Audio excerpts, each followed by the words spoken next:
My bad. Can you hear me now? You were muted. Uh, my bad. I did that last time as well. How you doing, man? Oh man, I'm good. It took me a little bit of recovery this afternoon, but I'm good.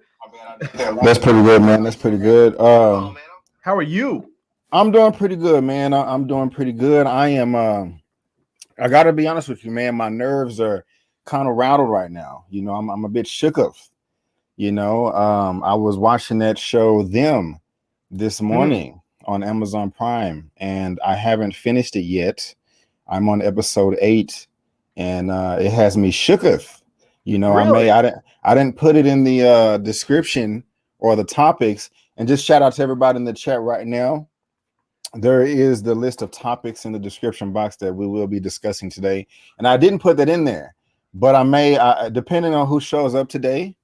You know, whether our guests come in or it's just me and you, I may give a little comment towards the end of the show about it, because you know, I have some words, you know, but I still can't come to any conclusions just yet because I still have 2 episodes to go. Okay. And how am I sounding right now? You sound pretty good. I sound pretty good. Cool. Yeah, well, guys, happy Sunday and welcome to the Movie News Roundup show. I do appreciate it. I'm gonna just wait a little bit more, a lot more. We got 47 people in the chat right now. I appreciate that, and it hasn't even been 3 minutes, so that's what's up right there. How you doing? Support Gaming 2020. What's going on? Coming through. I can't even. Gregorio Gonzalez, what's going on? The big winner yesterday. You know what I'm saying? Yeah, he was one of your winners, man. You know, that's one of the reasons you need to subscribe to Larry's channel, because you know he does such great things like reviews. He talks movies, and he also just does these big haul videos. And I was able to join him yesterday. About 2 hours. It was a ton of fun, and he gave away a ton of cool things. So that's just one reason why you need to go ahead and subscribe to this brother. You can always find the link to his YouTube channel and website in the description box of my videos. We had a good time, and I see some winners. I see some other winners in the comments section already, man. Nice. Bruce McFadden is in there. That'll work. Gregorio, yeah. And I don't know. I think Carbro won something in there too, man. Yeah. So, and you can get that by going to his channel. That's always on my channel tab right here. Today, I feel like, and you know, I don't know, Larry, may surprise you. We may be giving out some things today. You know, I you know, towards the end of the show, and so you know, there you go. I still have my baskets out here, man. There you go, guys. He has a basket of goodies behind you, or behind him, excuse me. Man, they're starting off early. We already have a super chat coming through. Are you serious? Yeah, man, I'm loving this. Goodness gracious, I'm loving it too. And hold on, let's do it right. What a money reside, what a money reside, what a money reside, what a money reside. Terria Von Trail 49 super sticker. Thank you so much. My goodness gracious. And we got Fillmore Pockets for $10. What a money reside, what a money reside, what a money reside, what a money reside. Okay. Thank you so much, Fillmore Pockets. Yeah, thank you so much. I do appreciate that. And then again, thank you so much, Terra Von Trail, for the super chats. I really do appreciate it. You're keeping this channel alive. Superstar names, man. It really does. It really does. Good call. It sounds like she's just like a straight up movie star. It's like somebody's like, you need a good stage name. She's like Tara Von Trail. That's just who I am. I don't change for anyone. Right on. I do like that, man. I do like that. But guys, I see right now we got about 63 people in the chat right now, and I got 32 likes. If I can get about 30 more likes, a good 30 more thumbs up, I would really appreciate it. If you want to support the channel, that is a good, free, easy way to do it. What that does is it lets the YouTube algorithm know that all the people watching this video right now are enjoying themselves. So they're like, man, if everybody in there is giving a thumbs up, it must be a great video. And so since the creators have a relationship with the YouTube, they push it out more to all the peoples out there. You know, and I just realized I didn't even put any tags in this video, man. I forgot to do that. Man, that is horrible. Apparently, you don't even need them right now. Everybody's coming through. We have all kinds of people coming through. I am actually worried about that. Yeah, you're right. You're right. So coils. So yeah, Gregorio, Mr. A, don't recast anybody. Let the MCU finish their run. The 10 to 15 years from now, make another T'Challa-led Black Panther. We'll talk about it. So shout out Gregory Gonzalez. What's up, D Weave? What's up, Bruce McFadden? How you doing? How you doing? Oh, what we got? What we got? Oh my goodness gracious! I'm loving this. What is going on? What is going on? Yes.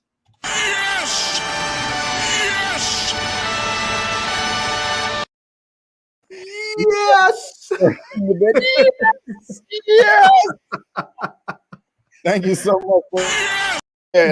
I clicked the wrong button. Super chat. I really do appreciate it, man.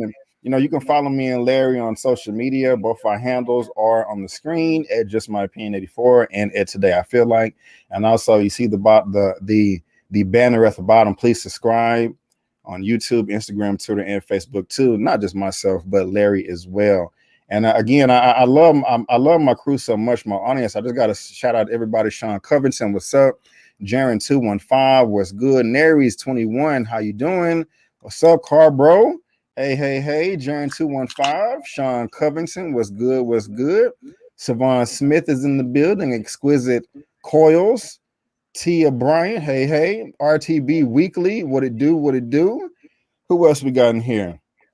Domitian Scott, Marion Hope. All right, I'm loving it. William Johnson, all right, and yeah, Herbert Harris. 71 people in the live right now.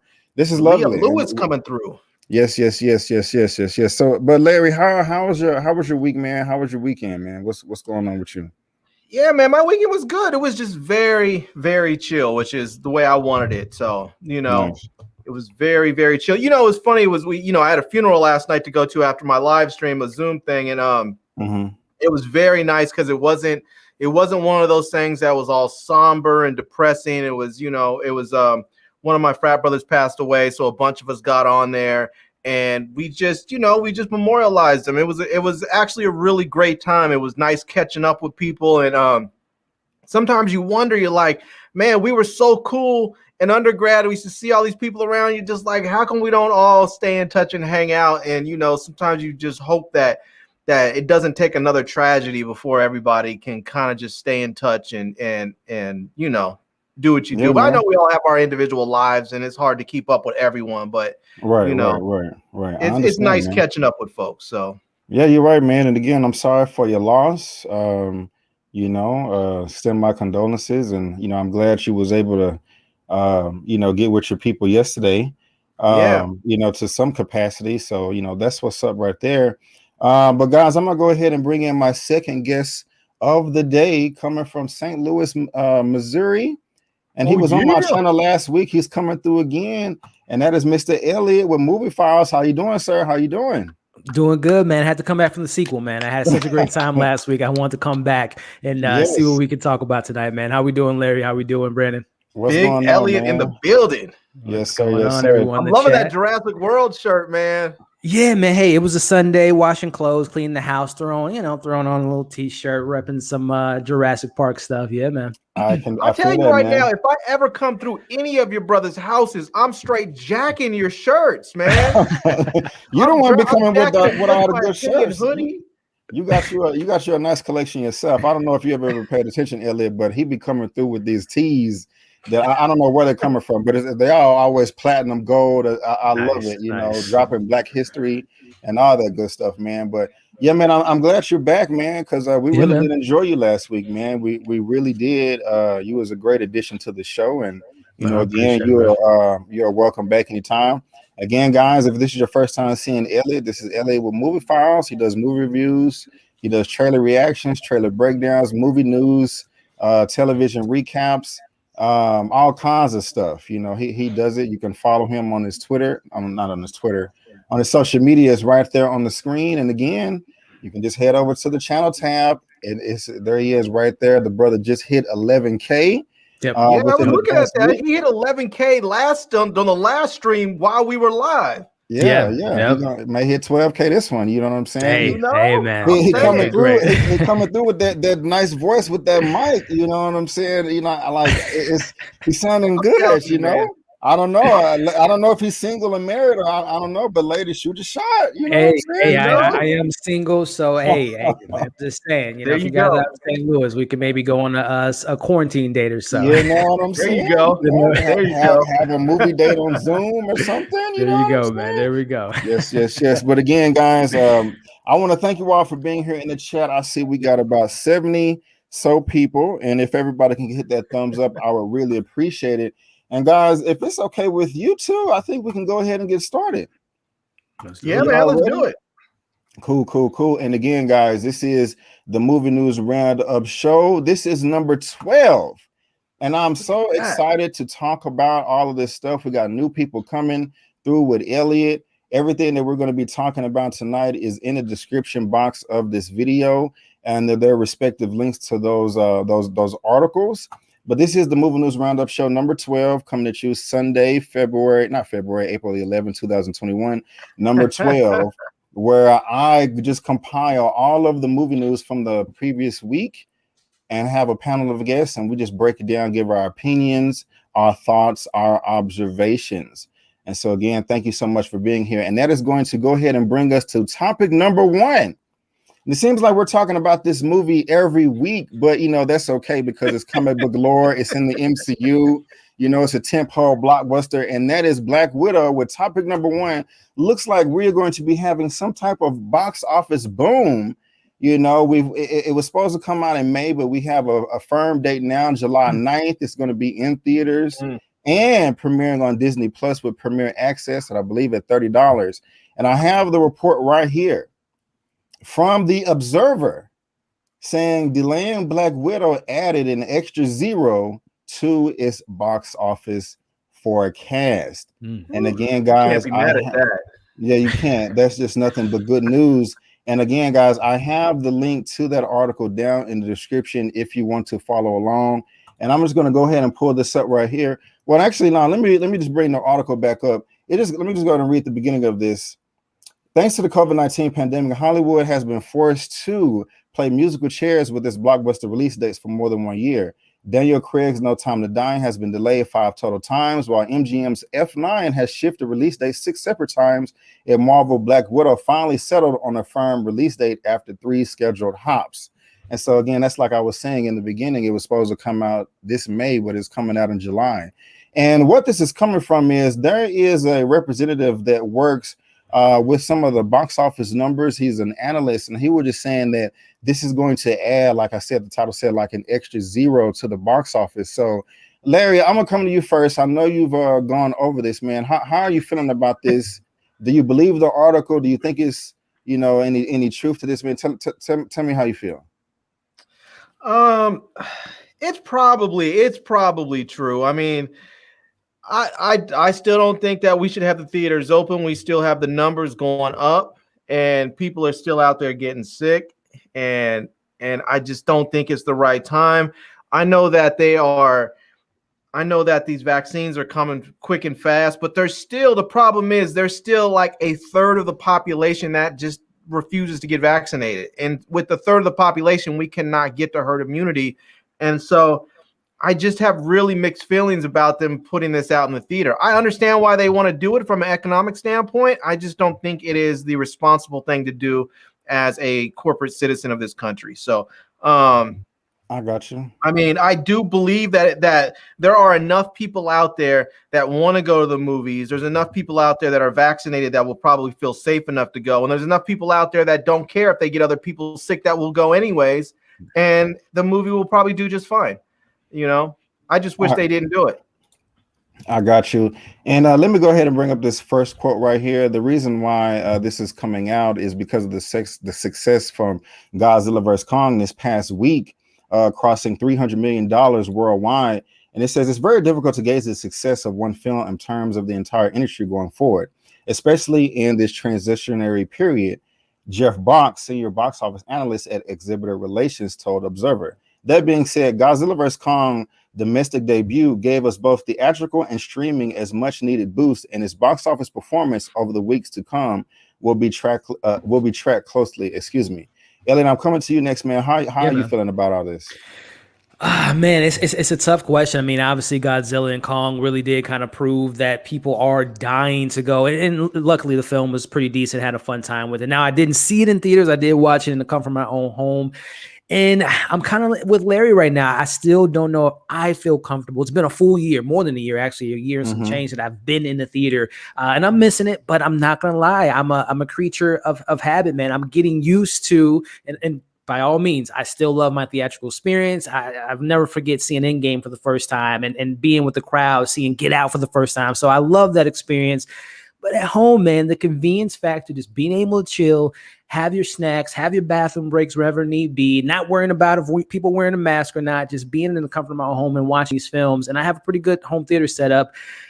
Like I said, I'm kind of with Larry with the idea of just kind of for a little bit, maybe to the end, maybe the beginning of the fall when they can get things going again. But again, I understand where they're coming from, that there are people that are making the safety precautions, wearing their masks, vaccinated, they're safe, they can go out and enjoy theaters, go to restaurants.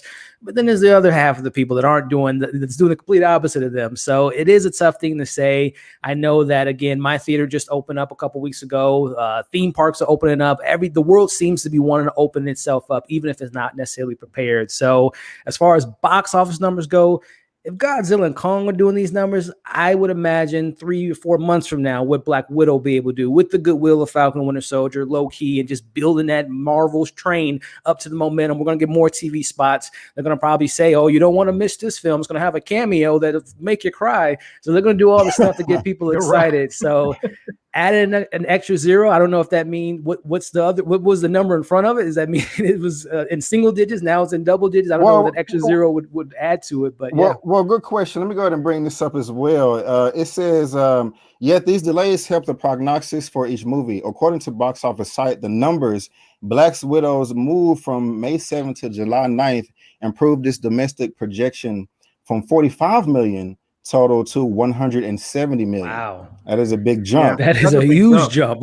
This includes a new projected opening weekend of $63 million. And, that, I mean, of course, we know that Marvel has done more than that. I mean, we've had $200 million openings, but that's like Avengers. But of course, we're in a pandemic right now. Theaters are not open to full capacity, like you both were saying, vaccines and, just the peace of mind of the general public. But this includes a new projected opening weekend of 63 million. This is not, this may not match the MTU's typical domestic averages of 135 million opening and 371 million in domestic ticket sales during standard times. But remember, like I just said, 55% of U.S. movie theaters are currently open and all are operating at reduced capacity.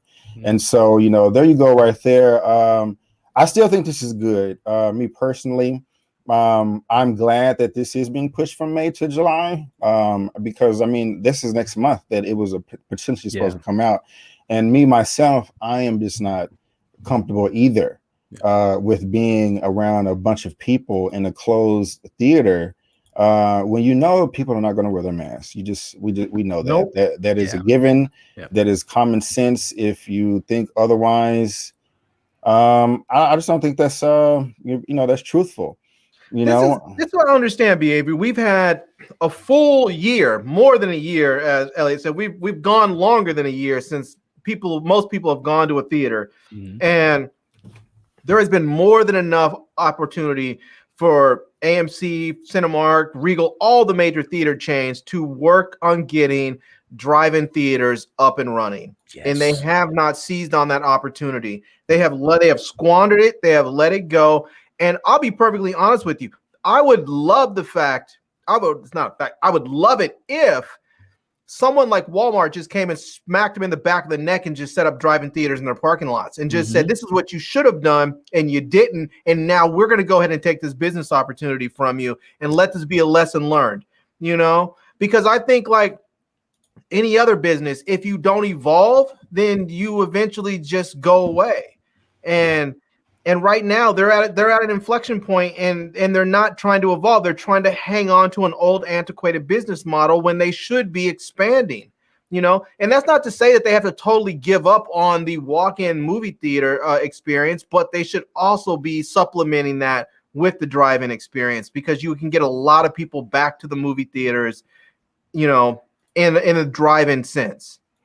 I totally agree with Larry on that one. The only thing to play devil's advocate. So with theaters, we know that they don't make next to nothing when it comes to like the box office. They get a percentage of what the movies make, but they mostly make their monies in concessions. So with that kind of drive-in mentality, we know that people aren't going to be buying $10 popcorn, $16 sodas. They're going to be bringing in their Popeyes, their KFCs, their Pizza Huts, and they're not going to be making that much money because the concessions are literally where they make their bread and butter. So I can see why they probably aren't going that route, just because, again, people are going to be coming in with food and not necessarily buying food. So I can see financially that being not maybe the smartest decision, even though logically speaking, you have a parking lot, an empty parking lot of that matter. Why not put the movies there? But again, concessions will probably be where they lose a lot of their money.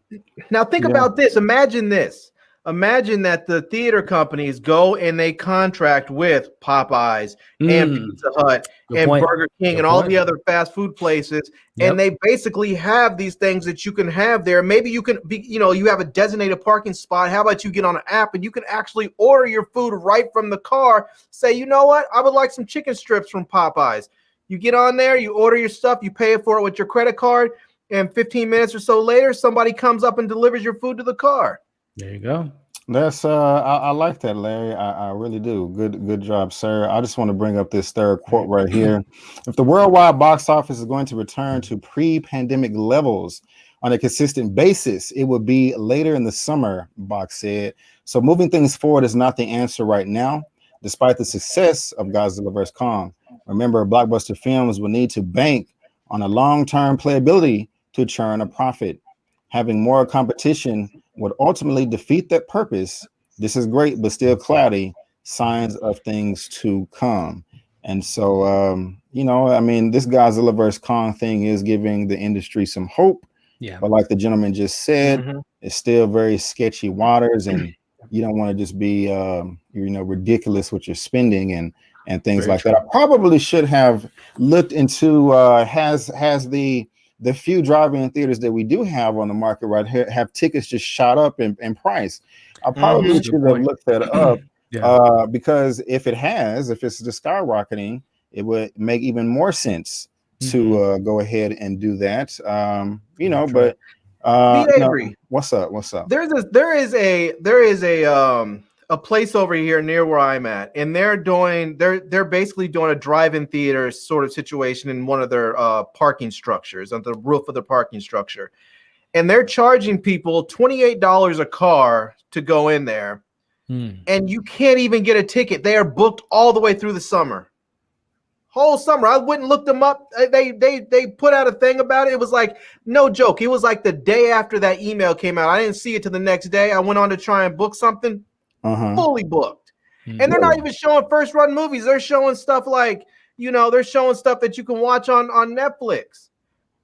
People are wanting to go for the experience, and and they should be taking these opportunities to do. I mean, someone mentioned in the comment section bringing food trucks. I mean, if you're AMC, even if you don't have, if you're AMC and you rent out a parking lot from Walmart or something or wherever, and you don't have the infrastructure set up already to have these fast food places come in. So what? Bring food trucks in, charge them $100-$200 for the night, and bring in a couple dozen food trucks and let people go and get their food there. Right on. Okay. Well, hey, good point, man. I like it. You're preaching, I like, and then also too, just to kind of going off of that theme in regards to just other partnership opportunities. I mean, heck, how many people would take advantage of buy one get one free at McDonald's and you get half off a ticket at a theater if they do have that type of collaboration or type of, again, absolutely putting their business in front and thinking ahead of the curve. And again, this might not be a permanent solution, but this something like you brought up, Larry. It's been over a year that no offense to AMC and the Cinemarks, but all the comments they've been making over the years, coming at HBO, coming at all these services that are at least making a plan while they're sitting there arguing about, we're going to break your contract. You're doing all this stuff. So it's just so funny to see those theater chains living in the past and not, like you said, Larry, not adapting to the times, which is right now streaming, but there's a way to kind of combat that with, like you mentioned, the drive-in experience. So, hey. That's beautiful, guys, and I love everything. Y'all both had some good points, made a lot of sense. So thank you, everybody in the chat. And guys, we got about 115 people in the chat right now. I think that's the most I've ever had at one time in the live. You know what I'm saying? So that's dope. Thank you so much. And just to let you know, I am live right now on YouTube at Just My Opinion Reviews, live at Twitch at Just My Opinion Reviews, Facebook.com/Just My Opinion. And again, you can also follow all of us on social media. And so there you go right there. But guys, I want to go ahead and move on to the second topic of the day. This is crazy. We kind of talked about this last week as well. I really don't understand it, but I can't wait to get you guys' opinion on it. So that brings us to topic number 2. And it's just a huge payday for director Rian Johnson and also James Bond Daniel Craig for Knives Out and Netflix. And I really can't believe this, and I can't wait to hear what you guys are saying. I'm gonna come to you first, Elliot. And I have the report right here from Screen Rant saying Knives Out 2 and 3 may make Rian Johnson and Daniel Craig $100 million each. And that is just crazy. Good God. A report on Netflix's deal for Knives Out 2 and 3 says Rian Johnson and Daniel Craig and producer Ram Bergman could make $100 million each. Released in 2009, Knives Out was a surprise hit for studio Lionsgate, making over $300 million at worldwide box office and getting nominated for an Academy Award for Best Original Screenplay. Audience immediately cried out for a sequel, and Johnson confirmed he was working on one in 2020. Then in March, it was announced that Knives Out 2 and 3 will be releasing on Netflix, with Johnson and Craig returning as writer/director and lead Bennett Blank, respectively.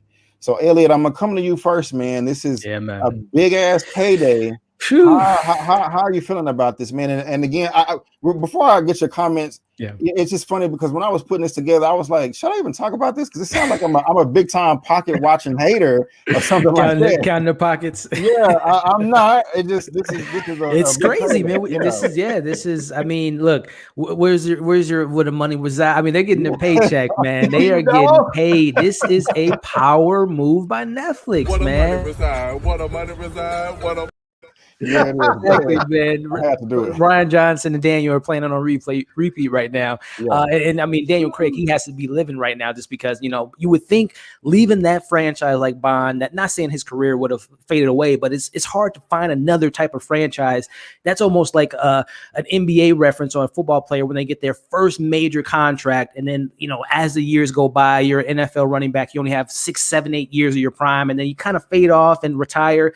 This is Daniel Craig saying, hey, I ain't going anywhere. You know, I got Netflix to kind of back me up, and who knows what other franchise deals he's making with Netflix. But this is yet another power sign by Netflix saying that, hey, we're still on top, and we see you, Disney, and we see you, HBO Max, we see you, Paramount Plus, and all 90 million other services.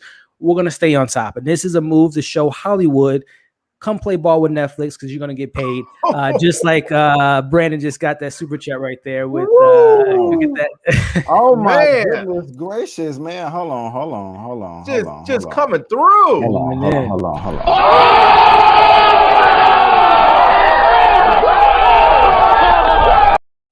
Lamont Tyson, $50. I'm feeling better, fellas, and should be back to 100 this week. Hold it down, Kings. Thank you. Oh, I'm pressing the wrong button. My goodness gracious. Thank you so much, Lamont. I really do appreciate it. You know, coming through big time. Yeah, now, if I'm not mistaken, when I was on last week, Lamont said that he has shares in Netflix. So maybe this is the benefit of the Netflix deal. They're just giving all the shareholders like, hey, making it rain on them. But Lamont and I have talked about Netflix and his investments, and Netflix has been good to him. Yeah. There you go. Right on. So but go ahead. No, it's just a power movement. This is showing Hollywood here. If you come play ball with Netflix, you will get that paycheck. You know, Rian Johnson, Daniel Craig, The Rock, Dwayne Johnson. You know, we got Ryan Reynolds, Gal Gadot in a movie coming out later this year. We got Leonardo DiCaprio and Jennifer Lawrence in a movie later this year. So they are showing Disney. They're showing other studios. I'm looking at you, Warner Brothers. I'm looking at you, you know, Sony and everyone else, which we'll talk about them a little bit later. Netflix is letting Hollywood know that they are here to play ball and they are willing to pay you the big bucks to come play ball with them. So power move, man. I got you. Larry, where you at, man? Where you at? I'll tell you, man, you might have to change the name of this show to like Dumb Business Decisions by Hollywood or something, man, because this is utterly ridiculous.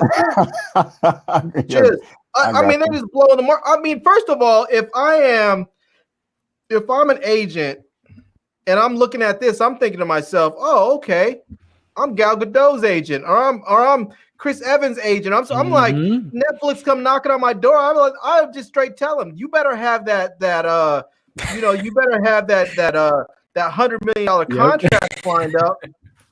You know, Larry, that's perfect, bro. Because let me go ahead and just share this with y'all real quick. This is the last paragraph.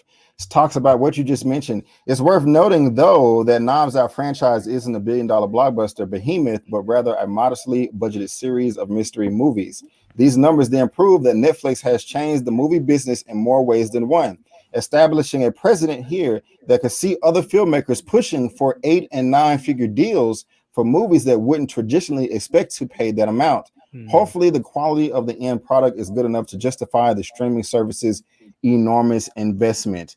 I don't think it will justify it. I mean, it is a power move, but I don't think that Netflix can back it up personally. I just don't understand. Like, if you're paying these 3 people $100 million each, I don't think anybody has ever been paid that much for any project in Hollywood ever. I could be wrong. I think the highest was Robert Downey Jr. for $50 million paycheck. Like, 50 or 60, maybe even $70 million. But I could be wrong. I don't think. And maybe Christopher Nolan's deal for Tenet, because didn't he get like 20% of the gross or something like that? So if it would have made maybe, but that's point. Yeah, the back end points on it. Yeah, whatever. That's true too. This is kind of an upfront deal. I've never heard of anything like this before in my entire life. And I would love to know, and they'll never probably reveal this, but like, what are the contingencies? What are the exclusive deals that Rian Johnson and Daniel Craig are exclusively have to work with Netflix for the next, like the Adam Sandler deal when he made those 4 or 5 films and re-up his deal. I wonder if it's like bye-bye Star Wars for Rian Johnson, bye-bye, any other franchise that Daniel Craig was looting on, because maybe this is $100 million for part 2, part 3, and then 2 years from now, part 4, part 5, a spinoff TV series with Daniel Craig. Maybe that $100 million is like a 10-year exclusive deal with Netflix with those 2 guys. So I wonder what the details are of that deal. Yeah, I want to know if Daniel Craig took his James Bond spying action to real life and got some some pictures on some Netflix executive or something. Because this is crazy, man. It don't make any sense. I would totally understand this deal if they made this deal with Daniel Craig and MGM for the Bond for the next 2 Bond movies. I would totally understand that. But they gave up this Bond. They wouldn't pay $600 million for this last Bond, but they're gonna pay $450 million or something like that for Knives Out 2 and 3. No one's checking for Knives Out 2 and 3 like that. They're gonna watch it because it's available, but they're not coming to Netflix for it. It's very weird, because for the longest it's been reported that they're losing billions of dollars each year, but in Q4 they announced that they didn't profit, but the net loss went down significantly, and it looked like they was going to be turning a profit around in the next couple of years. Then they go make an announcement of $450 million for Knives Out 2 and 3, as Larry just stated, and then $100 million for each of these 3. I just don't get it. And before we move on, like it just goes on. A new THR report reveals that the part of the $460 million deal, we said 450 last week, but it's actually 469. Johnson, we're talking about nearly $500 million, right? Almost $500 million. The report doesn't specify how the final numbers would be tallied, and it said the trio stands to walk away with that amount rather than guaranteeing it. But if they even come close to that kind of deal, it still would be a very good payday for them. Yes, it will. Even if they cut it in half. So that's very interesting to me right there. Y'all got anything else on this topic right here?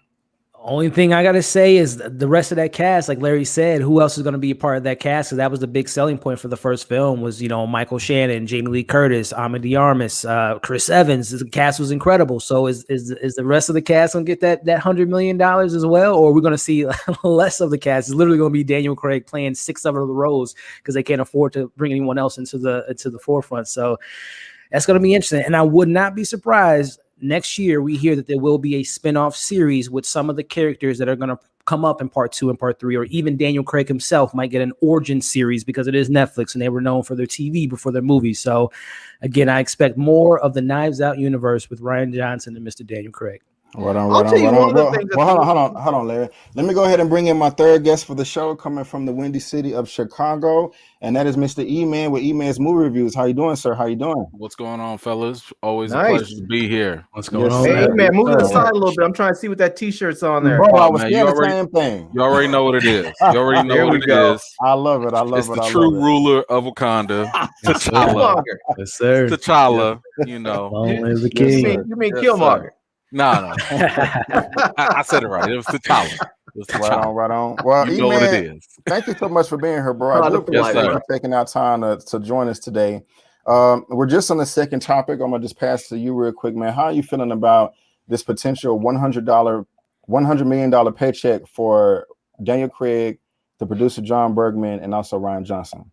That's a lot of money. It's a lot of money. Yeah. Yeah. Because unless your name is Robert Downey Jr. and you doing Avengers 4, 5, 6, 7, or you The Rock, where you can actually demand a $50 million paycheck, that's a lot. I said earlier that I was okay with the fact that Netflix was putting the money into this franchise, mainly because what people don't see all the time, and I know Lamont was saying earlier that he kind of divested away from Netflix, but what people don't realize is like what happens to the stocks later when things become trendy.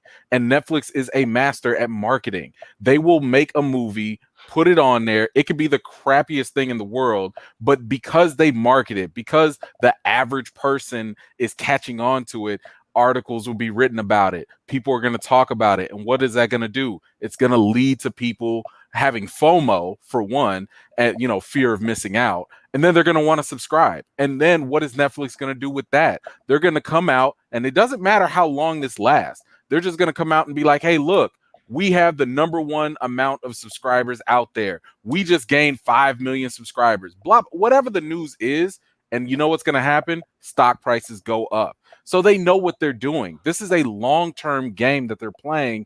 So yes, it is a lot of money for now. And I do agree that it is definitely going to affect the market, going forward. Because like Larry said earlier, if I'm an agent, I'm sitting here like, yo, y'all better come up with that dope for my client.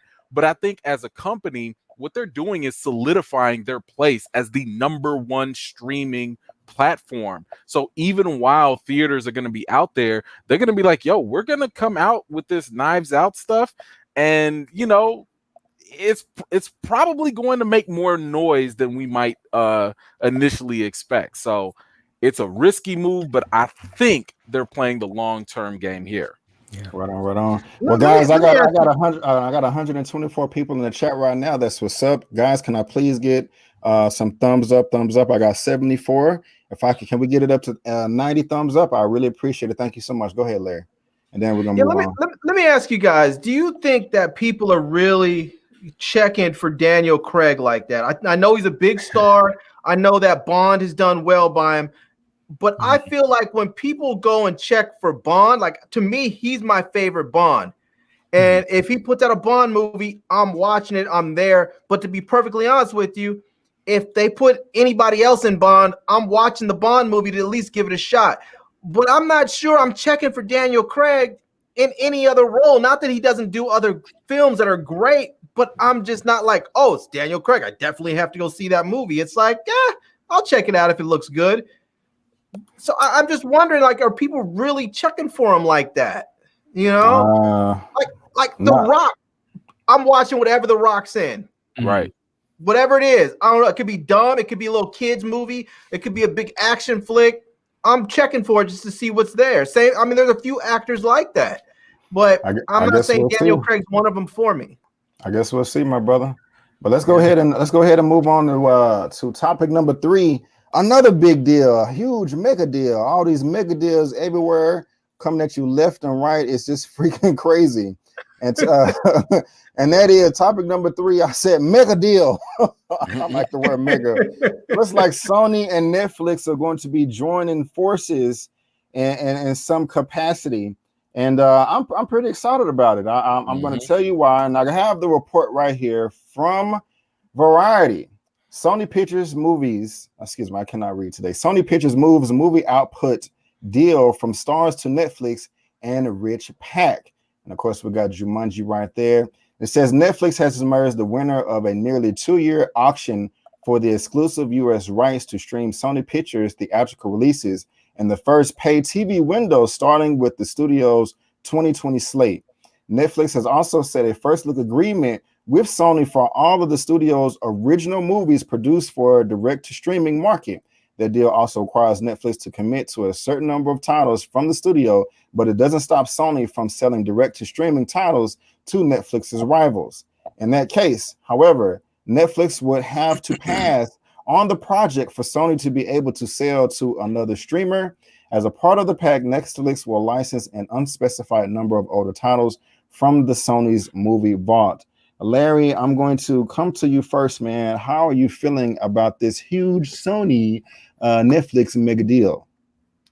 I'll be honest with you. When I first read the headline, and I first read that, just the first part of it, I was more excited about this than I am after I finished reading it. Because at first look, it seems like that Netflix pulled off a coup getting a first look deal with Sony for everything. And then you realize it's only a first look deal for their direct to streaming, properties. And so, I mean, that's still a good thing, but Sony could just simply say, no, we plan on having a theatrical release for this particular film. So, they're going to retain rights for it, to do whatever they want to do and sell to whoever they want to sell with it. And it doesn't say if all of their films, at least if it did, I didn't catch it where it's not saying if Netflix is going to have a first right of refusal for all their films when they go to streaming. It just seems like it's going to only be for the films that are designated for direct to streaming. So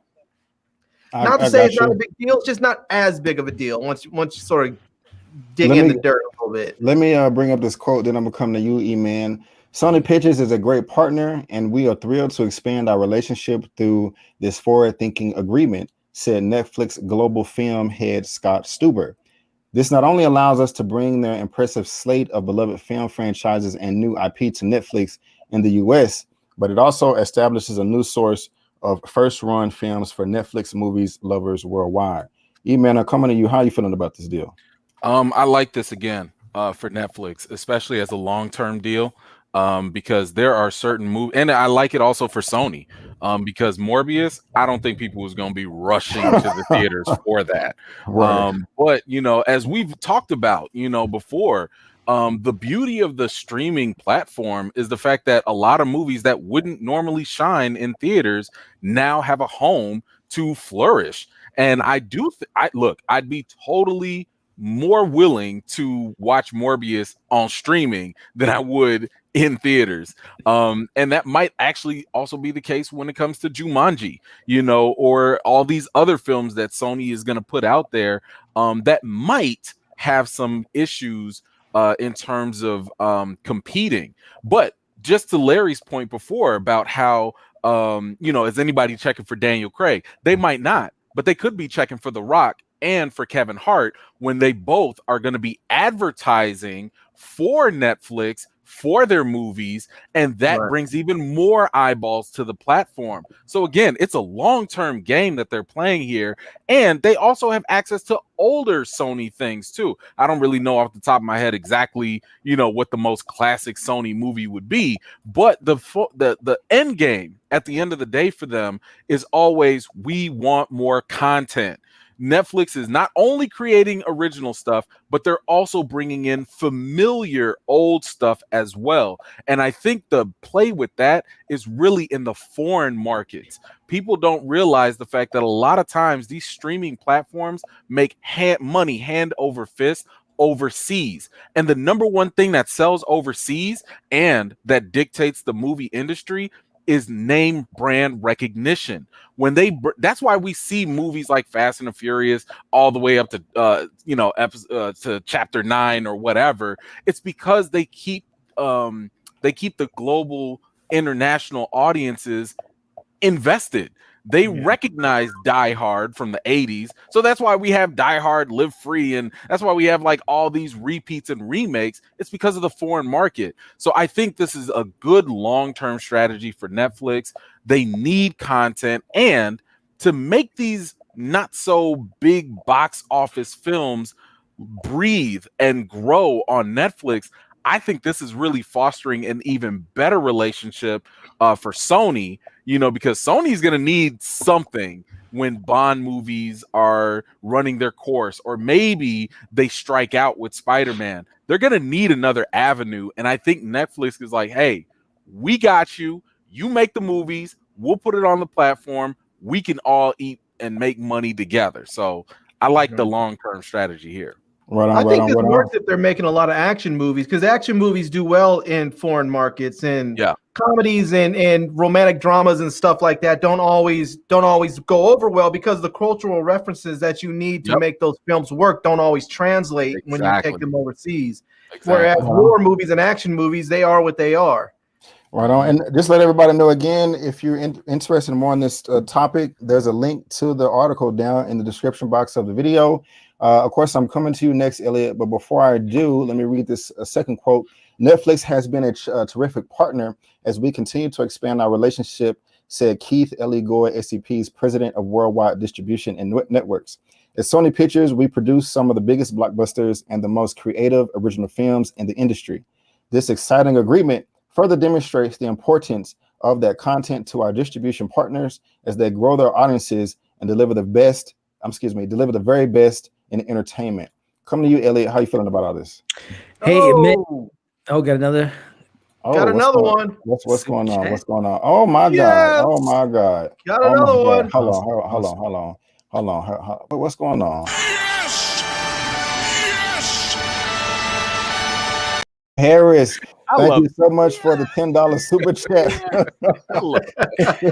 Good discussion. I like the diversity of the arguments. We do too, and thank you so much. I do appreciate it. And also, just real quick before I come back to you, Elliot, just some house cleaning. Y'all always let me know in the chat how things are going on as a viewer, because somebody, I didn't know this, but somebody let me know, like, B, you got your chat on slow-mo and you have a delay. So I checked it today. I had it to where you can only leave a comment every 60 seconds. And I did not know that was messing up the flow. So y'all let me know things like that so I can have a better experience for you. Because that's just what I'm here. I'm just trying to give you the best show possible. And I'm doing the best that I can. So again, thank you for your support. Thank you for the super chat, Herbert Harris. And thank you for those thumbs up. Coming back to you, Elliot, how you feeling about all this?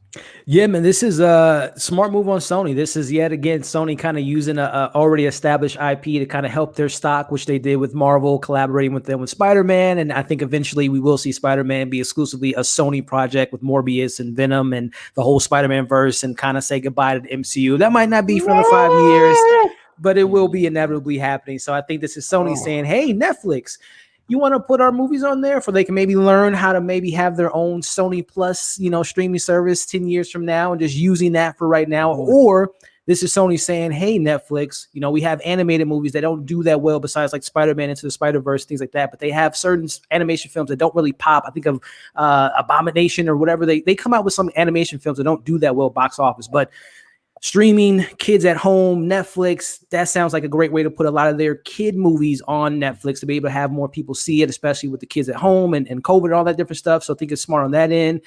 But Eman hit on it on the relationship, establishing this relationship with Netflix, with Sony. Who's to say they might not collaborate like Sony's doing with, Marvel, and we might get a Sony Netflix project. I'm looking at, Men in Black. There was a rumor about Men in Black and, what was it? Jonah Hill and my man Jason 21 Jump Street. Yeah. Hey, maybe they can collaborate together and make that film, or make other original projects that might not necessarily reach an audience in the theater, but might be able to find success on a streaming platform. So this might be a long relationship with Sony, Netflix, original content, movies and shows, as well as, again, Sony may be taking some tips on how to make their own streaming service 10 years from now. So I think it's a win-win for both sides. Elliot, what if we get a Crackle Plus? I mean, Sony already has a streaming service. It's just free. Yep. So maybe, and for hey, those they that looking don't at know, Netflix. Crackle has some gems on there. They do. They actually do. I wouldn't know, man. I've Except for never the paid commercials. I've never every paid 10 attention seconds. to Crackle. I have no Mm. At all. idea. I have no clue what Crackle has to offer. But there's Check a it out couple for other. real. They have some gems on there. Remind me, please, sir. Remind me, and I will. Crackle there's sounds racist as hell. I'm just a It's a simple name, yeah, cracker Crackle. barrel. I'm just Yeah. I don't know. It just sounds like an old school Hallmark channel that ain't got nothing to do with me. That's just I would have picked a different name. That's just I ain't mad at you, man. But if y'all go ahead and read in the article, there's a number of cool tidbits in here. Like I think Larry touched on originally, the first look deal. Netflix has the right to accept or pass on if they want to stream it. Any of the straight to streaming. I forgot exactly, but let me ask y'all this. Well, let me say this first. When I first read this, I read it wrong, and I was thinking that Netflix bought Sony. I was like, oh my God, you know what I'm saying? they probably could. Game over. I was like, oh my God, this is crazy. And I got happy because we all know that if that happens, if anybody buys Sony, those Spider-Man rights go back to Marvel. And so I was just so overjoyed until I actually paid attention. I was like, damn it, wishful thinking, but one of the, I'm not gonna lie, there was something in this that I don't understand, and hopefully y'all can spell it out for me. It's this pay one movie deal or pay TV window that they was talking about in here. I don't necessarily understand how that works, because they were saying like a 9-month or 18-month gap or something like that. Do y'all know what I'm talking about? Because when I only read this like 1.5 times, and I was kind of like, I was kind of scratching my head. I've never heard of that before. And so I don't know if y'all can help me out with that. School me, I would appreciate it. But I didn't know what that. I didn't have a full grasp on that. I'm not terribly familiar with it, and I don't want to speak out of place. So I feel I'm you. not sure. Okay, yeah, it's foreign to all of us. So, but hey, big ups to Netflix. Big ups to let me put them up here. Big ups to Netflix. Big ups to Sony. Seem like y'all are doing good things. Somebody just go ahead and buy Sony so we can get those Spider-Man rights back to Marvel. That will make me very, very happy. Mm-hmm. What happens if Sony buys Netflix though? Nothing. Nah, I don't think they could do that. I don't think anyway. they could afford it. Yeah. No. I mean, think James Bond, it was either James Bond or it was Spider-Man, but one of those two is like their top grossing film. I don't think they have the cachet. I don't think. Or the cash. Disney buys them. What if Disney buys Netflix? They're like, we're just gonna blow up Disney Plus right away. We're just gonna take all those millions of subscribers from Netflix right now. Man, that's gonna be tough. Yeah, I don't know if Disney got that much money. I don't know. Maybe in 5 years, Mickey's got deep pockets, man. Mickey's got deep pockets. At this point, though, Netflix has no real reason to sell. You know what I'm saying? Like, if streaming just died for whatever reason, okay, maybe. But right now, they in cruise control, man. You see them stocks too? Yeah. Right on. Well, guys, let's go ahead and move on to the fourth topic of the day. We are doing very, very good. I'm proud of everybody, and that is more DC news. We're moving over from Netflix and Sony to DC Warner Brothers, going back to 2016, I think. It was Batman v Superman. We got the writer complaining, saying that they sabotaged my movie, and he pissed because the Snyder Cut is getting all this attention, and he's like, I want some attention too. Yeah. So I'm especially excited to hear what Eman has to say. But that brings us to topic number 4. And I got the report right here from Screen Rant. It says Batman v Superman theatrical release was sabotaged by Warner Brothers Cuts, says writer. Batman v Superman Dawn of Justice screenwriter Chris Terrio says Warner Brothers sabotaged the DC film by cutting 30 minutes off of his runtime. And I'm going to come to Elliot first this time. I have the quote right here from Chris Terrio. If you took 30 minutes out of Argo, as they were from Batman v Superman, it would make 0 sense at all. Critics would say, what a lazy screenplay, because the characters don't have motivations and it's not coherent. And I would agree with them. Elliot, how are you feeling about this, man? You think Chris Terrio is telling the truth, or you think he just blowing smoke and wants some attention? No, there's something to be said about that, because I think just in the zeitgeist, whenever Zack Snyder's, for example, whenever we heard about his film not getting his vision out there, we forget that there was another person that wrote that film, which was Chris Terrio. And in any case of that matter, where there's studio meddling and we always go straight to the director, their vision not being told, but there was someone, you know, or sometimes obviously the director is the writer as well, but a lot of the times there's a writer that gets their work butchered and their name could be dragged in Hollywood, like, oh, that person wrote that film, and that film, they have a bad track record because we always hear their film's not playing out right due to studio meddling. And I think Chris Terrio, an Oscar-winning movie like Argo, going into BvS, and then another thing that kind of sucks for him is Star Wars. He had his Star Wars movie. Allegedly, there's a, you know, the J.J. Abrams cut, and there was a little bit more to the story and things that they want to play out. But obviously, we know that film, number one, Disney's handling Star Wars was kind of messy in the first place, but that film was affected. So again, I don't know if I'm a studio, I'm looking at Chris Terrio's name and hearing all the stuff and the baggage that might have came with his previous films and being kind of chopped up. It kind of puts a kind of a bad reputation on his name. So I kind of understand where he's coming from with these films being butchered and his name being attached to it. And we're not getting not only the director's full vision, but how things were going to play out on a writing standpoint. So there's a lot to be said with Mr. Chris Terrio's kind of criticism of his films and his writing being kind of chopped in half. Larry? I think he needs a good Netflix deal where they can let him go ahead. Just let him run around. Right. You know, Yeah. let him go ahead and put out a 3.5-hour movie to get the full character development that he wants and see what he can do. You know, sometimes I really feel like you need to let people have that creative freedom to really see what they can do.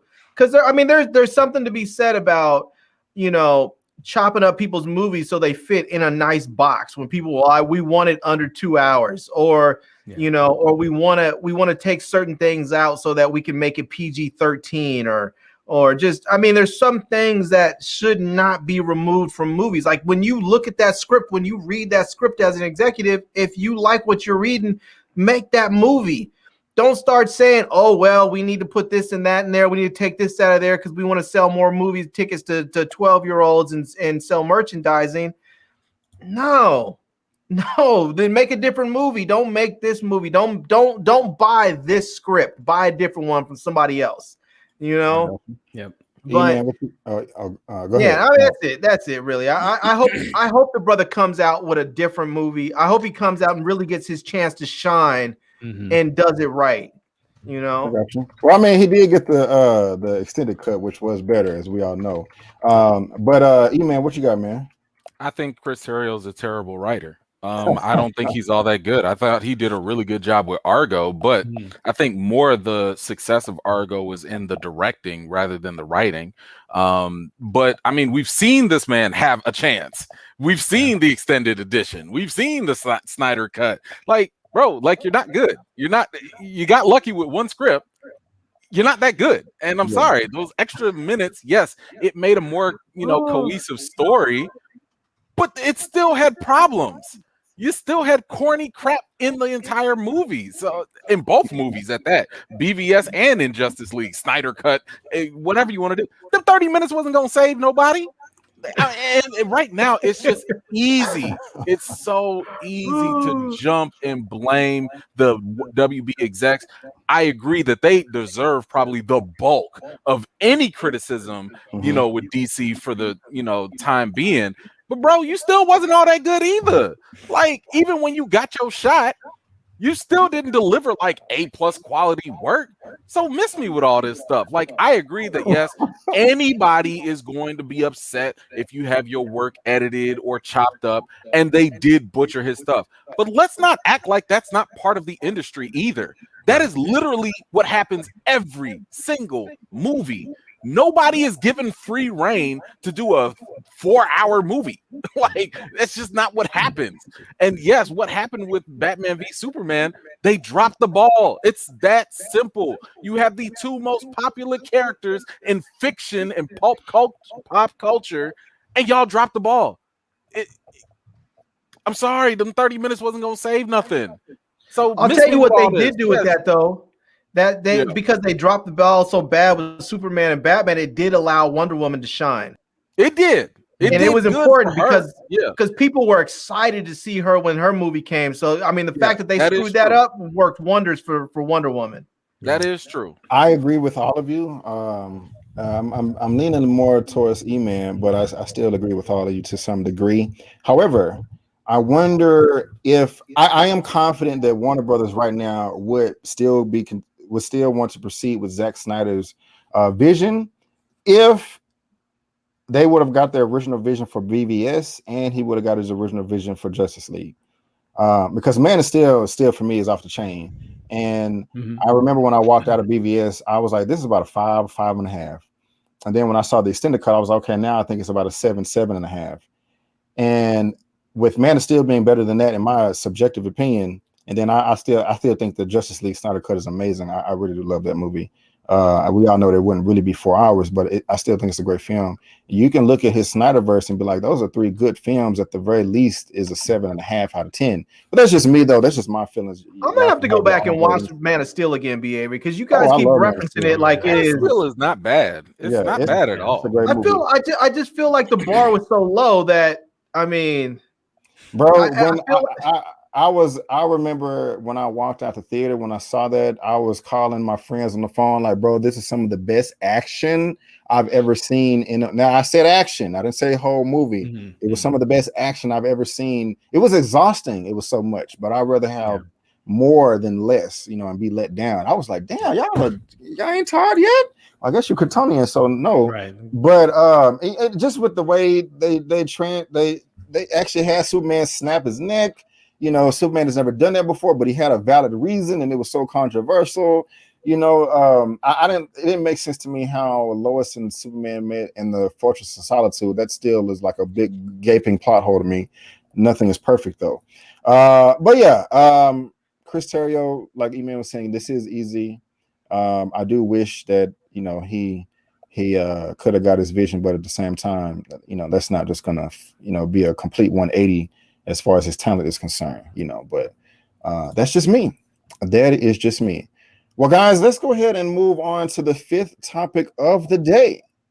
5th topic of the day, and I wonder what we are going to be talking about. There's somebody here today that's been working their behind off for the past few weeks, trying to get this done for the people. And let me go ahead and get everything ready right now. I was trying to find a new background. What am I doing? Where did he go? Where'd he go?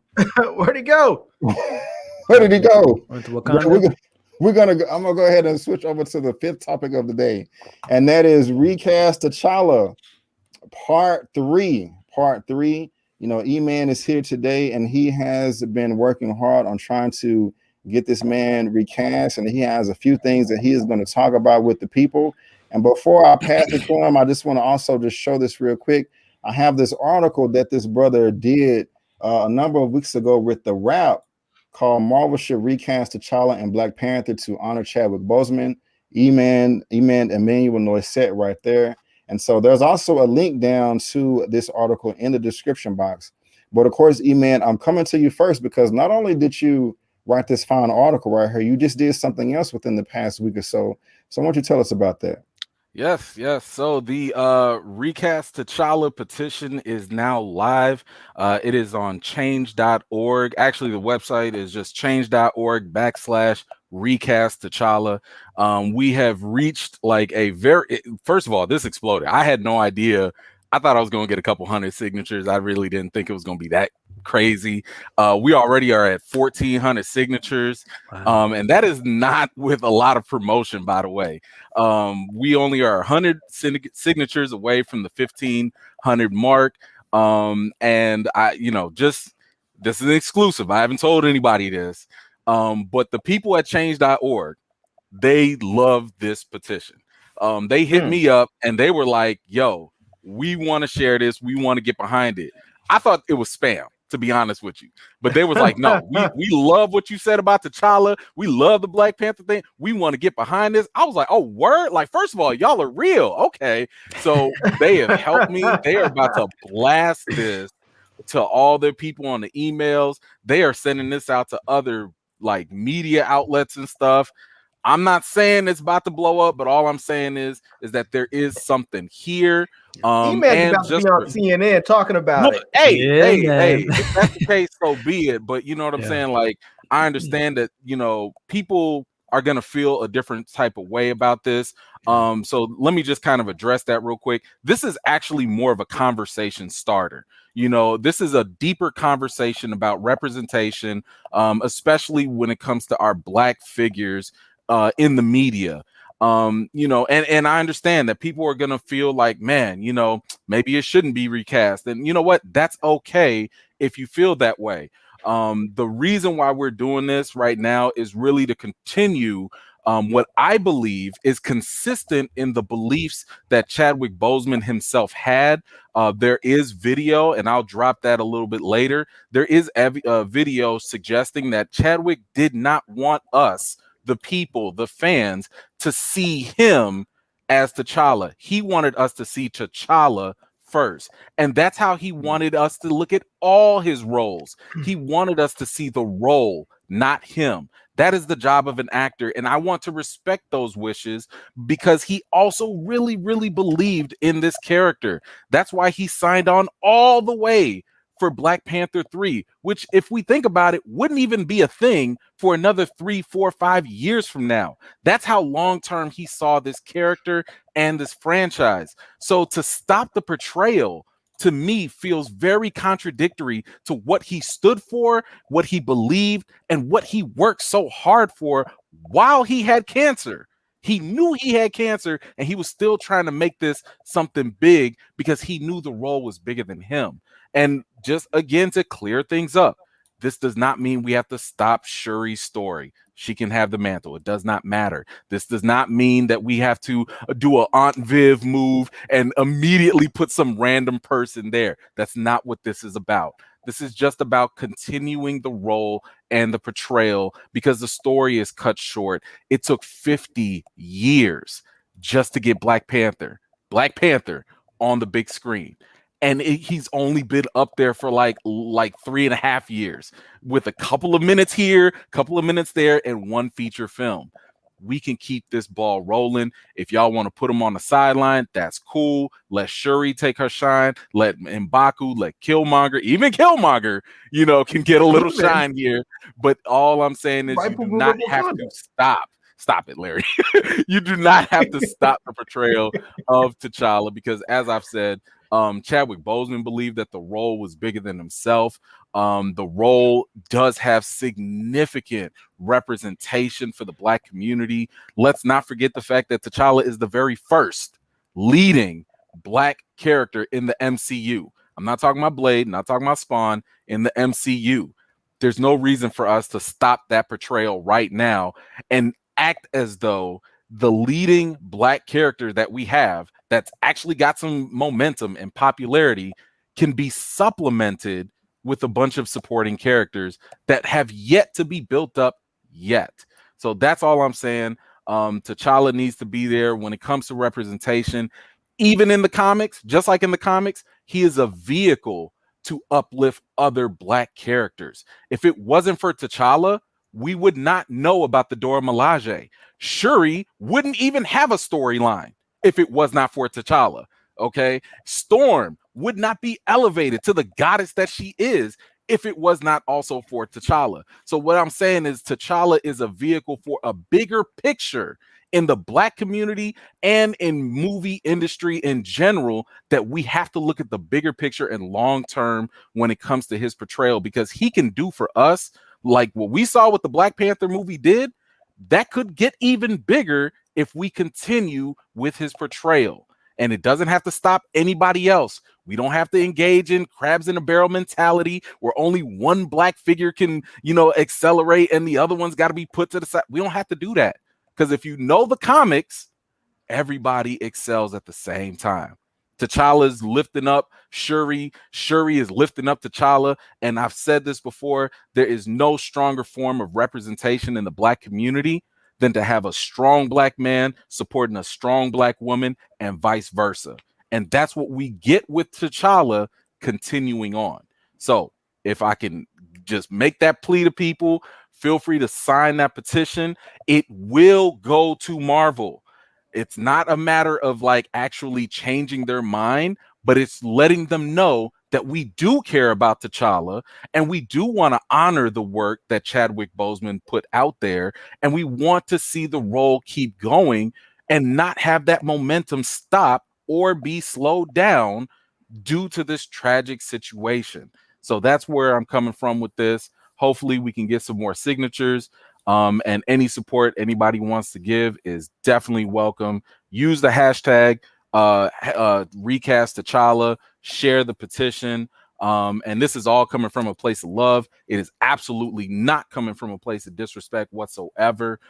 This is really just to honor the man's work and to build up a legacy to be no different than the James Bond, Spider-Man, Batman, and Superman, and all them other ones. We should have a long lineage of people playing T'Challa for our future kids and the future generations to look up to, in my opinion. So right on.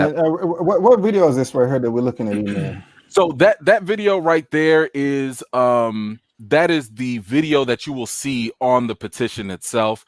I've just made that video, it's a short form video of my initial video, which was to plead my case basically about recasting T'Challa.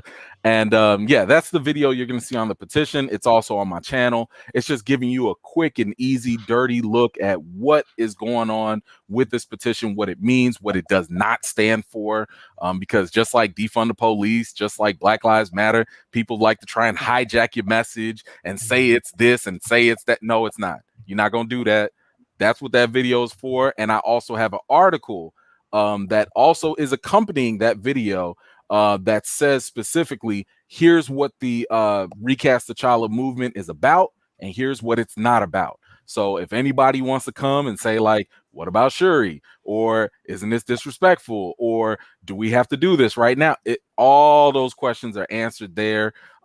We got you covered, because trust me, this is a deeper conversation that a lot of people, I don't think we're there yet.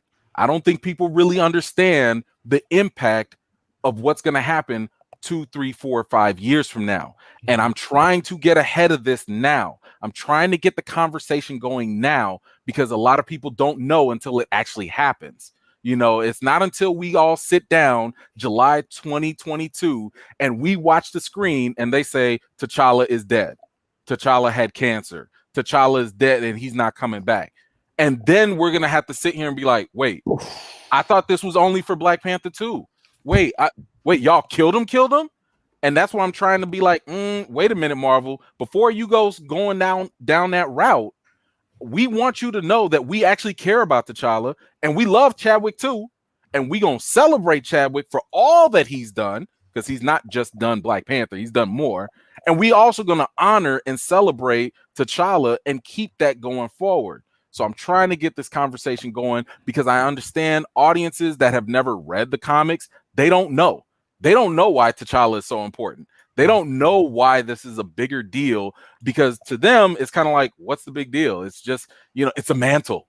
Give it to somebody else. And I'm like, no, it's deeper than that, you know, and y'all not going to realize it until it actually happens.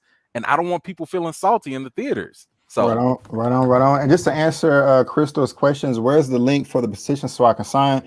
Ma'am, that is down in the description box in this video. Yep. So let me bring this up real quick. So the petition right here to actually sign it is in the description box of this video.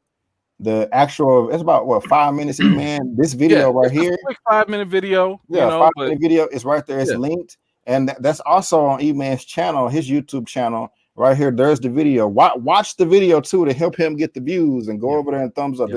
It's only 4 minutes and 57 seconds. Yep. And, the link is change.org/recast T'Challa. Right. So there's a link to the petition in his video and this video that you're watching right here. So all the links, and you can get to his channel on my channel tab or in the description of this video as well.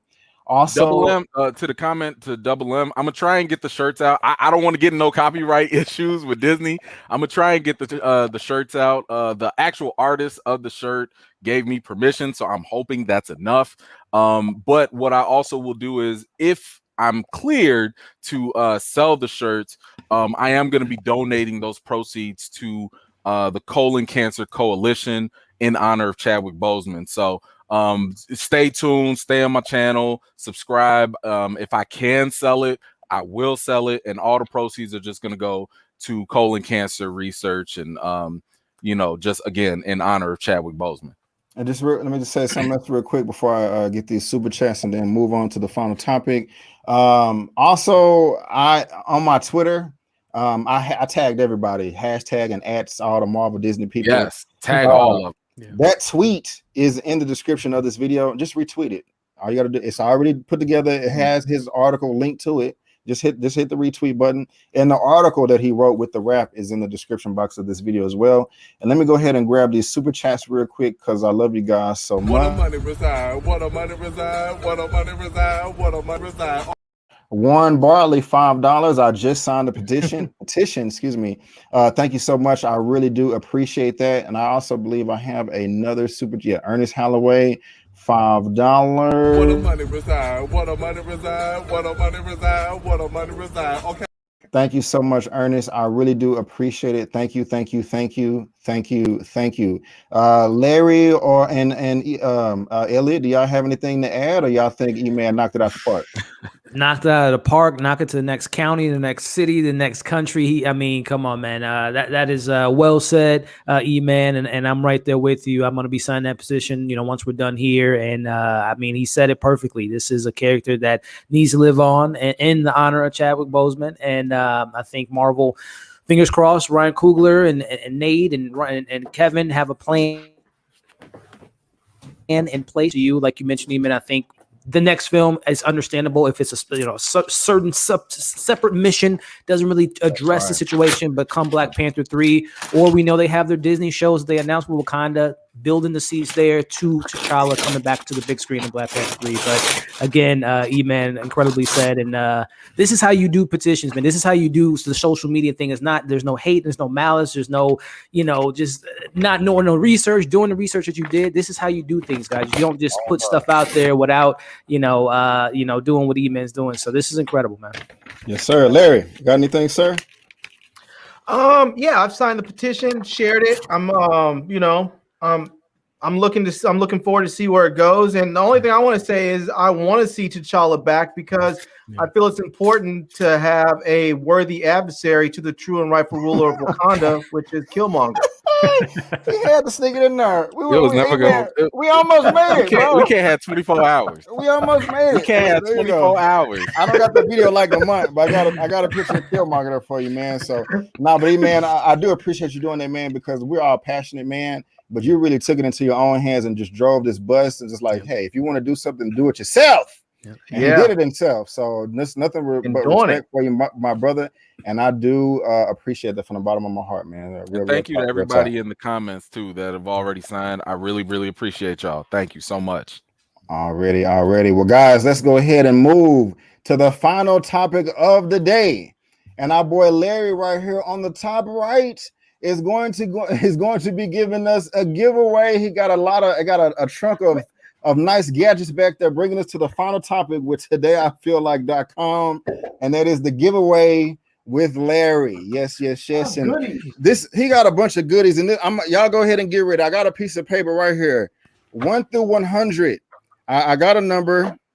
Let's see. Okay, I wrote it down, and let me send the number to these gentlemen in the private chat real quick, so they can help me out. So, gentlemen, let me know if you can see that number in the private chat. Got it. Okay. So I have the number right here. It's written down, so y'all don't think I'm cheating. And I'm going to hold it up. I'm going to just leave it right here on the screen, so y'all don't think I'm playing favorites or nothing like that. So go ahead and pick a number from a 1 through 100, and whoever gets it gets the first prize that Larry has on his desk. And I don't know. I'm going to give people some options. I'm going to let them choose what they want. Let's see what I have here. Nice. All right, nobody's got it yet. And also, you have to qualify for one, you have to subscribe to all 4 of our channels too. There you go. Yeah. I like it. Yeah. Oh, somebody is super close. Somebody is super close.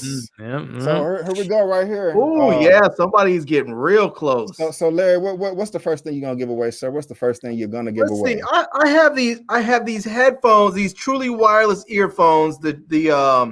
These are the Habit G1s. Okay. And these things sound absolutely fantastic. And I'm gonna give these away. I also have some binoculars that I'm going to give away here. So in case you want to spy on your neighbors, you keep an eye on your philandering boyfriend, we have that there.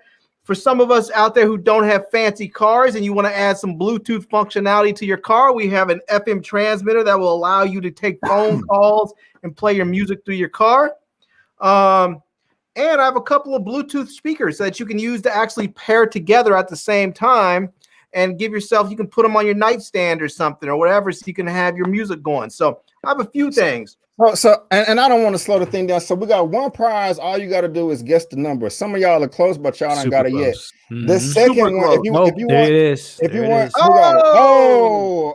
Ernest Holloway got it. Number 43. Where did it go? Did it disappear? No, he's still. Where was it? Was there?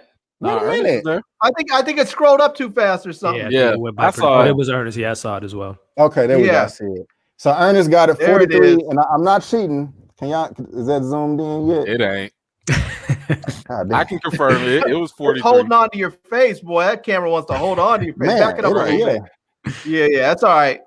Well, hey, I ain't cheating. It was 43. It was 43. Also, guys, the first person to list every Michael Bay movie in order gets another prize on this desk. I'm gonna run the IMDb. Yeah, right. You know what I'm saying? So whoever can list all of Michael Bay's movies in order, you get another prize on this desk, and y'all can come up with something else too. You know what I'm saying? Like a giveaway, a scenario.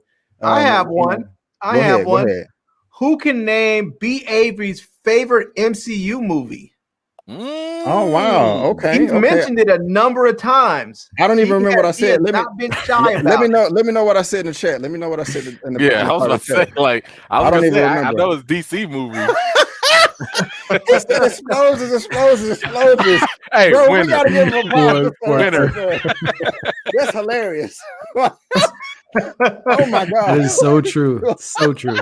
What a money reside. What a money reside. What a money reside. What a money.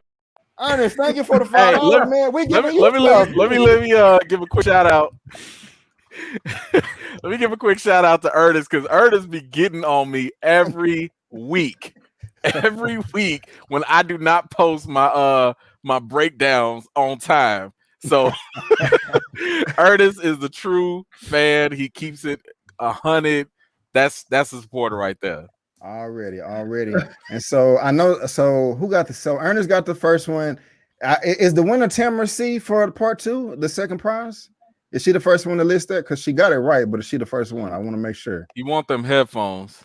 Okay, so Larry, Ernest got the first one. Okay. Tamara C. And if you already won, don't jump in again. Yes. Thank you, Eman. Let's all be great sports. So look, you see this right here, Larry. Tamara C. Let me make sure I get Ernest up there. And y'all DM Larry to give him your information, please. I'm sure he has it set up in. Y'all can't even hear me. I need to talk in the mic. Y'all DM Larry. You probably need to know what his DM is. There you go. It's on the screen, and so he'll correspond with you there to get your prize. But Elliot, can somebody guess your middle name and get a prize, or come up with something? First of all, let me ask, since Ernest won the first prize, which one does he want? He won the headphones. He won the earphone. Okay, all right. The earphones. Yeah. So again, real quick. So I'm gonna go ahead and do the number thing again. Mm-hmm. Let me write down the number and somebody guessed the right movie. Yeah. Tamara C. Oh, okay. Yeah. All right, hold on, man. Let me get this down. And Tamara C's got the next one. All right. So guys, the number that I'm sitting in the chat, this is for prize number 3, and I have the number right here. So again, guys, just right now, I've updated this chat too, so you can comment every 1 second now, because I don't want to keep. So if you just do a number 1 through 100, you get it right. I got the number right here. I passed to them guys. You get prize number 3. What did Tamara C want? What prize did she want? I don't know. But Tamara, you can either put in the chat what you wanted or just DM Larry. And Larry, stop me if that's gonna confuse you. Oh, I think we got a winner already for the next see if one. we can get it right now locked in case somebody else says something. If we pick a third one and they do the same thing, I don't want people getting bent out of shape about it. So and Elliot, who won the Warren. Yep. Okay. Guy, he right. 17. Yes, sir. 17. So Warren Bartley. I need to go ahead and write this down too. So Warren Bartley gets. I can help out. So Ernest was number 1. Tamar C was number 2, and then Warren Bartley is number 3. I'm still, y'all are crazy. All you got to do is go to IMDb and look up Michael Bay, and you get a prize. I mean, literal secret sauce. literal copy and paste. Like you just, all you got to do is put his movies in order, and you get a free prize. I don't get it, but okay, hey, I'm trying to help you. I'm trying to see what else I have. Oh, I also have a dual camera dash cam for the car in case we have any Uber drivers out there. You know, I have a pair of earphones from let's see if I can get that in there. It's not, there we go. From these are from Electro Harmonics. And if anybody has an iPhone 11 Pro Max, I have a leather wallet case in there you can check out from Moju. So there you go. You guys can make your choices. Oh, guys, and they only got 200 characters. I want y'all to pay attention to this year that I just put in the chat. You get a prize if you can guess what year Shawshank Redemption came out in theaters. You get a prize. Ooh. Y'all, this is. I don't even know that. I put it in the private chat. All right. Y'all, I'm giving y'all. This is crazy. I guess people just don't like free stuff. You know what I'm saying? I would have created 7 YouTube profiles by now. You know, it's too many movies to put under 200 characters. You know what? I think you have a point. So I dropped the ball there. Y'all should have. Okay. So my bad. That's all right. Figure out. Just move on to the next one. Yeah, I didn't need. Okay, so 1996. No, I think it's D Weave. Carbro got it. Wait, who got it? Carbro. Carbro. Oh wait, no. Clay D. Clay D. Yeah, Clay D got it. Okay. 1994. Clay D got it. Yeah. So Clay D has prize number 4. Clay D, you can either put in the chat what you want or DM Larry. Let's see. Yeah, I got one for everyone. Ernest asked how to get to Larry's info. Like, how do you give him? Go to if you hit me up on Instagram, it's BLK Photo. I tried to get my today, I feel like, but some troll grabbed it and I can't seem to get it from them. And they have no followers, no subscribe, nothing. So no posts, just jack me for it. Well, but you can hit me up on BLK Photo on Instagram if you want to send me a direct message, or you can hit me up on YouTube, whichever one. Hold on, I'm gonna just put it here. You said at BLK Photo. Yeah. Okay, let me save this. Or you can just text me. You can do like we did last night. Is that it right there? Is that correct, Larry, at the bottom of the screen? Yep, that's it right there. You can follow me on Instagram and send me a direct message. Let me know that you want on B Avery's channel, and I'll go ahead and get you. Just make sure when you send me your message, make sure you send me your screen name, since I don't have your government names on here. Right on. So, Elliot, you said you had one for the people. Go ahead, sir. Yeah, well, if someone can name the first one to name this, what was the first superhero movie to be nominated for a Best Picture? There you go. I love it. I don't even know the answer to that. So let me know in the private chat, Elliot. Yeah. Let me know. Yeah. I'm excited to know the answer myself. I like that. And I like that too. I gotta cut my fan on. I'm finna burn up. Give me 2 seconds. Man, they're doing all kinds of stuff with their weather down there. 1 minute he's up there freezing, and the next minute he's over there melted. Yeah, I guess I should not have a hoodie on in the springtime. You know, that's kind of Texas. You guys can't decide how you want your weather to be. You guys are melting, and then you're up there freezing. Bro, that mess was so God. Dog. Oh, We got a winner. Yeah, Jimmy. Jimmy. What was it? I don't Jimmy, know. You. It was Black You know Panther. Black what it is. Panther. It's Black You Panther. know what it is. How did I not know what I'm I don't tripping? know. I don't know how y'all ain't get that. I'm tripping. All right, E-Man, you got anything? You got anything? Let's see. Trivia. Man. I can get you something in a minute. Hold on. Oh, you know, I got one for Eman. Oh, go ahead. What is I guess if someone can maybe, and this would support Eman's channel, what's the first video on Eman's channel that you guys can see Jesus! right Don't do that to me. now? What's the first video you can find on Eman's channel? You guys should be able to find it because you're subscribed to his channel already. So what's his first video? Man. Oh yeah. Don't do that. Oh, I'm going to it right now. The bro, day do you for know Otis, how I mean, terrible that video is? Is that Ex Machina X? Oh, I just get I away. think it might be. It's I either almost that gave or away the Jurassic answer. Park, maybe. Oh God, I All don't you got to know. do is go to his channel. Go to his channel. And there you go. And while y'all, that's one prize right there. First video E-Man ever put on the channel. 6th prize. Let's I'm just about do to go another. look this up myself. Let's go ahead and I got another number. I got another number, and let me go ahead and put it in the chat. So again, you got 2 chances to win right now.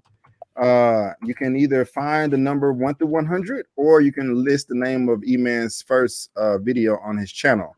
And I sent the number to you guys in the private chat. I got it right here. So y'all get this free stuff. Ooh, somebody close already. You close, Carmela. You close. No. Y'all don't want free stuff, man. I don't get it. They're trying. They're all around it. Do I need to? Maybe I need to. I think Savon Smith. They got the E-Man one. Yeah. Okay. Where you at, Siobhan Smith? Where you at? Where are you at? Why am I blind? Okay. Siobhan Smith got the E-Man. So that's for prize number. Y'all, that's prize number 5. And guys, is the chat? Maybe I need to turn off slow-mo. Maybe that'll help out. So okay, I'm turning. I just saved it. So y'all may hit refresh on your browser, and maybe it'll go faster. Because I don't want to hold you guys up. But again, guys, right here, all you got to do is get the number. Ooh, Kimmy Lee, you're close. Kimmy Lee is close. You're close. She is close. Y'all got Savon Smith, right? Yes, sir. Yeah, we got him. Yep. I don't know how we're gonna track who's winning what. I guess when you guys contact me, we'll work it out. When you contact me, we'll work it out what you get. All right. D.D. Owens, D.D. Owens, you win. There we go. You win. There you go. Let's go. All right, D.D. Owens is number get the 6th prize. So that made me want to go watch it. I almost want to go watch this series again. I used to love that cartoon because I was just thirsty for anything Street Fighter. Yes, sir. Man, have you seen Assassin's Fist that came out in 2014? Oh yeah. Okay, I better make sure. I was gonna make you watch it after this live if you haven't. You know what I'm saying? I watched all them little animated ones. I watched the English ones, the Japanese manga. Come on, man, all of them. Yes, sir. So Larry, we like that. D.D. Owens, I like that. We have 6 winners. Do you want to go to 10? Is that a good number? No, let's stick it right here. That way I can get everything out in a reasonable amount of time. Cool. Thank you. Hold on, let me get this. Thank you, Larry. Today I feel like for introducing me to be Avery. Thank you. And channel be your channel, just my P84. Very informative. Like, subscribe. Well, thank you so much right there. And guys, like we said, we're gonna plug it right there. Shout out to all the winners. We got Ernest at number 1, Tamar C at number 2, Warren Bartley at number 3, Clay D number 4, Savon Smith at number 5. Did somebody just come through with the I think somebody just came through with the Michael Bay list. Really? Oh wow, hold on. Yep. Bad Boys, The Rock, Armageddon, Pearl Harbor, Bad Boys 2, The Island, Transformer. Yes, you got something for we're gonna have to add one more in there. Add that one because you add one more in there. The characters. What a money reside. What a money reside. What a money reside. What a money reside. The reason why I have that memorized because I'm gonna be honest with y'all. Once upon a time, Michael Bay was my favorite director of all time. Keyword. All the time. I said once upon a time. You know what movie stopped that? After Bad Boys? No, Transformers 2. Something. Transformers Revenge of the Fallen. After that, he just he fell literally.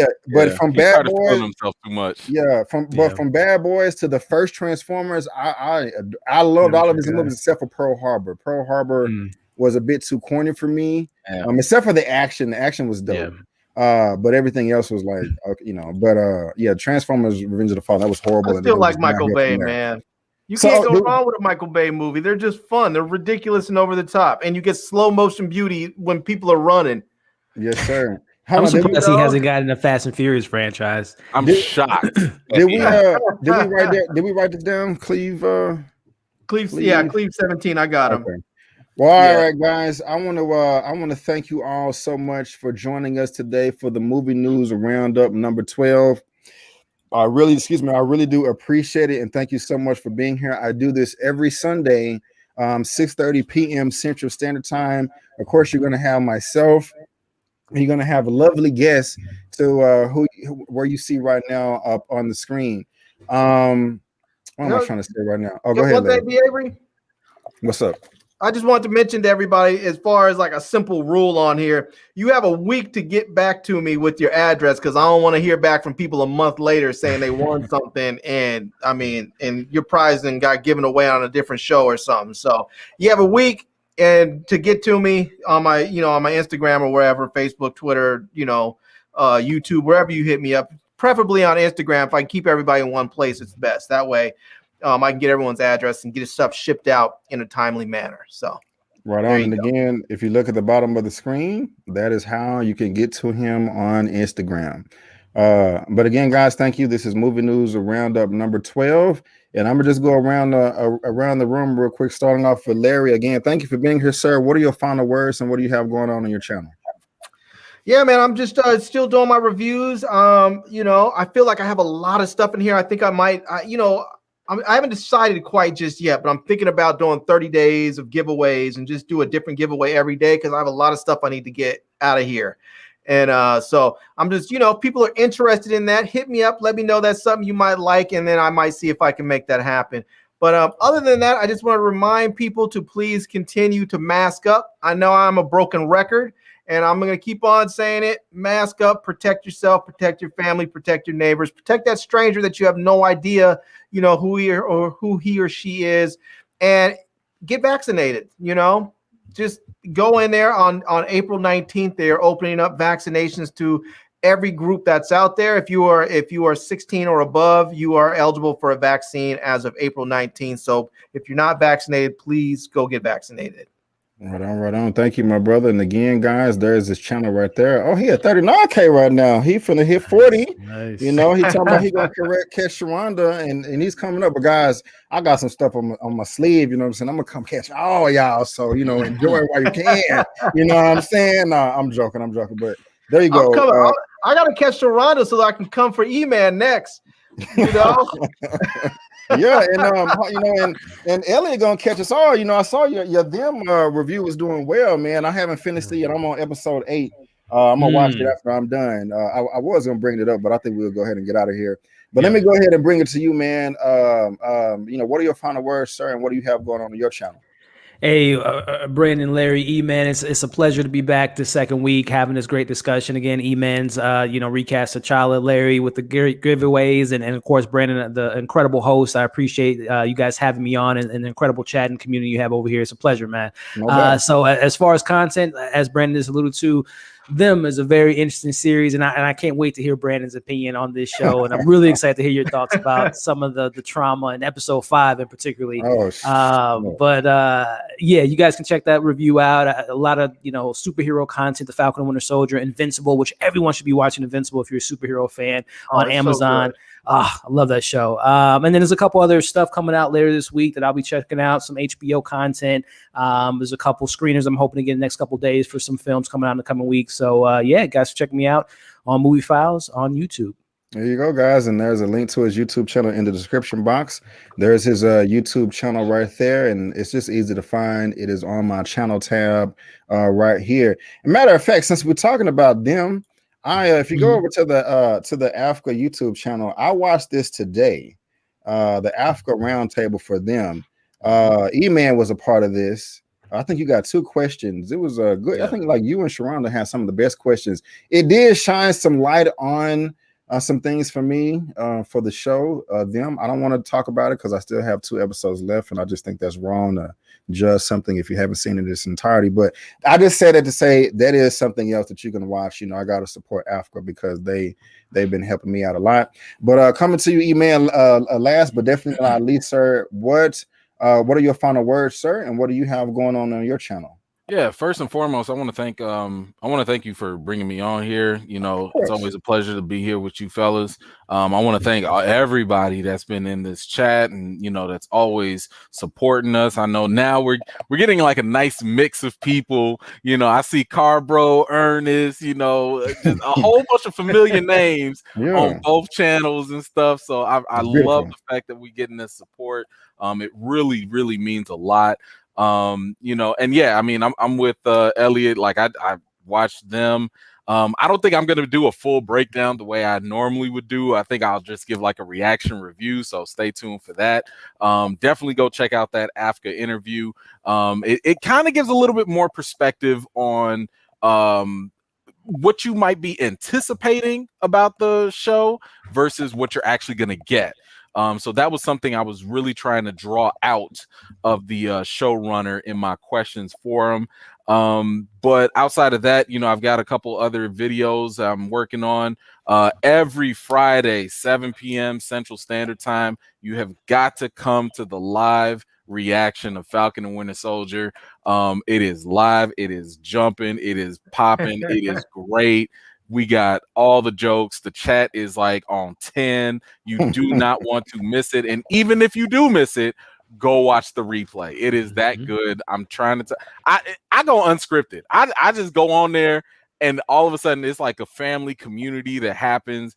And it is like one of the best experiences on a Friday night.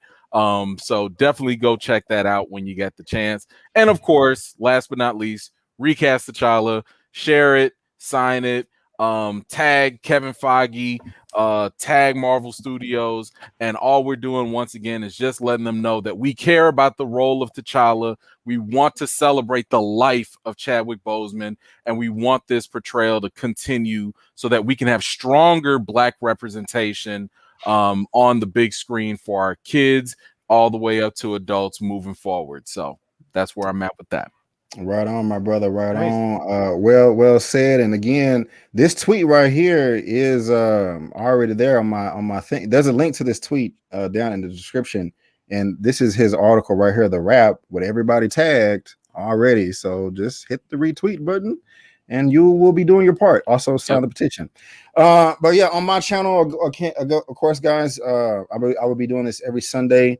Just to let you know, I will not be having a show on the 25th of April because I believe that is the Oscars. Yeah. And I might do a live watch along. I'm not sure yet, but I'm thinking about it. But I probably will do some type of I may do an after show either after the Oscars or on Monday. But I'm not going to be doing it at 6:30 because that's just when the show is, and I want to watch the show unless I do a live reaction to it. Also, I'm going to finish them. I got 2 episodes left, and I will be making some type of video reaction review for it in some capacity. Like Elliot said, Invincible is great. You need to watch it. I don't cover it, but it's still a great show. I also will be covering the 5th episode of the Falcon and the Winter Soldier this coming Friday. Got some more reactions coming out for you. And again, like I said, I got a few things up my sleeve that I'm not ready to reveal yet, but you'll see it, when I post it. So again, guys, I want to thank everyone so much for tuning in today. You can subscribe to everyone's channel. There's a link to it in the description box. And again, also, you can just head over to my channel tab and you will have everybody's YouTube channel right there. And again, guys, I want to thank you so much for tuning in. I'm B. Avery, that's Larry, Eman, and Elliot, and that's just our opinion. Peace out, and we'll see you next time. Good night.